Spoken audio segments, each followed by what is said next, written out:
সালাম আলাইকুম। একটা জিনিস দেখাবো। এই জিনিসটা হচ্ছে আমরা অনেকে এই ছবিগুলো দেখলে ভাবি যে সেই দ্বিতীয় মহাবিশ্বযুদ্ধ যখন ঘটলো তখনকার পারমাণবিক বোমার বিস্ফোরণের পর এরকম একটা চিত্র উঠত। তো দ্বিতীয় বিশ্বযুদ্ধ হয়ে গেছে প্রায় 100 বছর না হলেও এর কাছাকাছি, তাই না? তো এরপরে আমরা আজকে ভয়ঙ্কর এক দৃশ্যপট দেখলাম, যেটা হচ্ছে পরমাণু বোমা না, তবে এটার যে অ্যাক্টিভিটিস বা ইরান না, চীন এটার যে ভেরিয়েশন তৈরি করেছে, যে কোনো সময় এই হাইড্রোজেন বোমাকে আবার পরমাণুতে কিন্তু কনভার্টেড করার মতন পলিসি, ইভেন টেকনোলজি, মেকানিজম চীন তৈরি করে ফেলেছে। আর এটা দিয়া বিশ্বরে, বিশেষ করে আমেরিকার একটা বার্তা দেওয়া হয়েছে যে দেখো আমরা কি জিনিস বানাইছি। জিনিসটা হালহাল, কিন্তু ইফেক্টটা হারামের চেয়েও বেশি। বুঝাইতে পারি না। আসেন, তাইওয়ান এবং যুক্তরাষ্ট্রকে ঘিরে একটা উত্তেজনা চলছে, কারণ যুক্তরাষ্ট্র তাইওয়ানকে আপনার আলাদাভাবে একটা রাষ্ট্র গঠন করার জন্য কিন্তু যথেষ্ট কি বলা হয় যে ইন্ধন যোগাচ্ছে। আর ঠিক এর মাঝখানেই আজকে চীন হাইড্রোজেন ভিত্তিক ক্লিন এনার্জি নামক একটা বোমার পরীক্ষা চালিয়েছে। এটি মূলত ম্যাগনেসিয়াম হাইড্রাইড দ্বারা তৈরি একটি পদার্থ বা কি বলা যায় বোমা।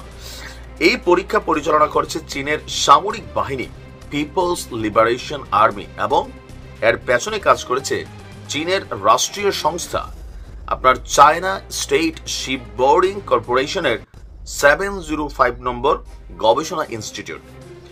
এটি পারমাণবিক বোমা নয়, তবে এটি অত্যন্ত উচ্চ তাপমাত্রার আগুনের গোলা তৈরি করতে পারে, যা 2 সেকেন্ডে সবকিছু ধ্বংস করে দেয়।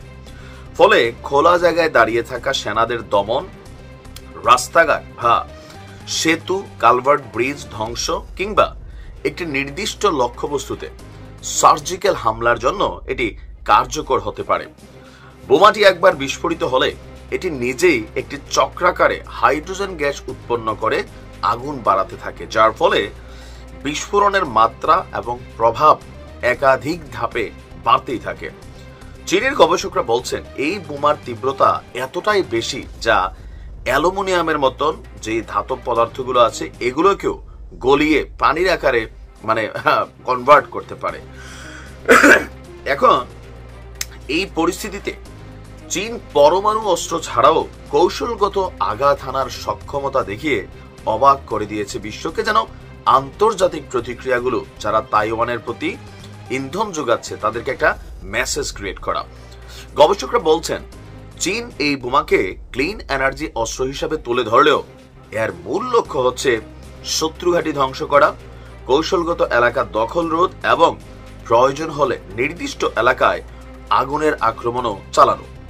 সাম্প্রতিক বছরগুলোতে চীন ক্লিন এনার্জি ব্যবহার করে সামরিকভাবে আধুনিকায়ন করেছে নিজেদের সমরাস্ত্র ভান্ডারকে। এবার হাইড্রোজেন ভিত্তিক এই বিস্ফোরক তৈরি করে চীন দেখালো আধুনিক যুদ্ধেও পরিবেশ বান্ধব শক্তি ব্যবহার করা সম্ভব।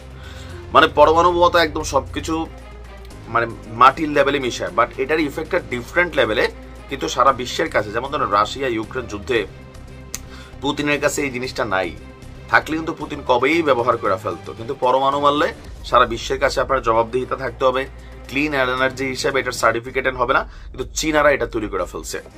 চীনের সেনাবাহিনীর জন্য ম্যাগনেসিয়াম হাইড্রাইডের বাণিজ্যিক উৎপাদনও শুরু হয়েছে, যা আগে কেবল ল্যাবেই তৈরি হতো।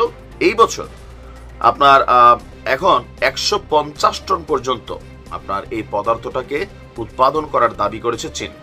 এ মাসেই চীন তাইওয়ান উপকূলে বড় পরিসরের যুদ্ধের মহড়া এবং লাইভ ফায়ার ড্রিল চালিয়েছে।